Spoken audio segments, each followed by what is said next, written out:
Kabar merger dua raksasa transportasi daring yakni Grab dan Goto kembali mencuat. Grab Holdings dilaporkan sedang mempertimbangkan potensi pengambil alihan grup Goto dengan valuasi lebih dari 7 miliar dolar AS atau setara sekitar 114,1 triliun rupiah. Lantas, apakah rencana akuisisi Goto oleh Grab ini akan benar-benar terwujud? Grab Holdings dikabarkan terus maju dengan upayanya untuk mengambil alih Goto Group.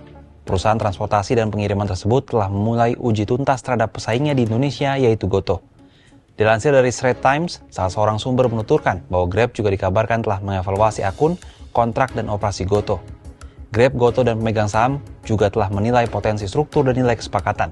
Sumber yang sama menuturkan pembicaraan masih berlangsung dan mungkin belum akan menghasilkan transaksi.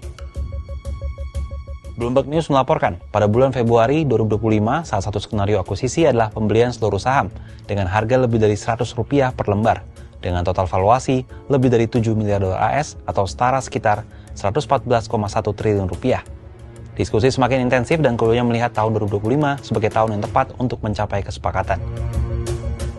Meski demikian, kabar ini dibantah oleh Corporate Secretary Goto, R.A. Kusumo Hadiani, dalam keterbukaan informasi yang disampaikan kepada Bursa Efek Indonesia pada Rabu 19 Maret 2025. Ia menyatakan hingga saat ini tidak ada kesepakatan apapun antara Goto dan pihak manapun terkait transaksi akuisisi seperti yang diberitakan.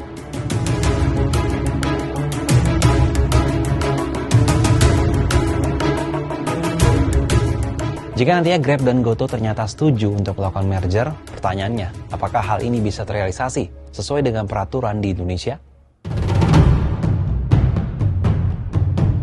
Direktur Ekonomi Digital Center Economic and Law Studies atau Celios, Nailul Huda berpendapat, aturan Komisi Pengawasan Persaingan Usaha atau KPPU tampaknya tidak memperbolehkan merger Grab dan Goto. Pangsa pasar keduanya sudah terlampau tinggi sehingga menghalangi pesaing untuk berkembang dengan kekuatan pasar yang dimiliki. Menurut dia, motif perusahaan melakukan merger dan akuisisi biasanya adalah memperluas skala usaha, melakukan efisiensi ongkos per unit, meningkatkan valuasi perusahaan, meminimalkan risiko default, dan memberikan halangan kepada pesaing untuk berebut pasar. Pandangan serupa juga disampaikan analis Bloomberg, Nathan Naidu. Ia mengatakan kemajuan diskusi potensi merger antara Grab dan Goto secara efektif memperkuat kepemimpinan pasar kedua perusahaan di tengah persaingan yang semakin ketat di sektor on-demand service. Namun kesepakatan tersebut akan menghadapi pengawasan ketat dari regulator karena keduanya merupakan pemain teratas di banyak pasar utama Asia Tenggara.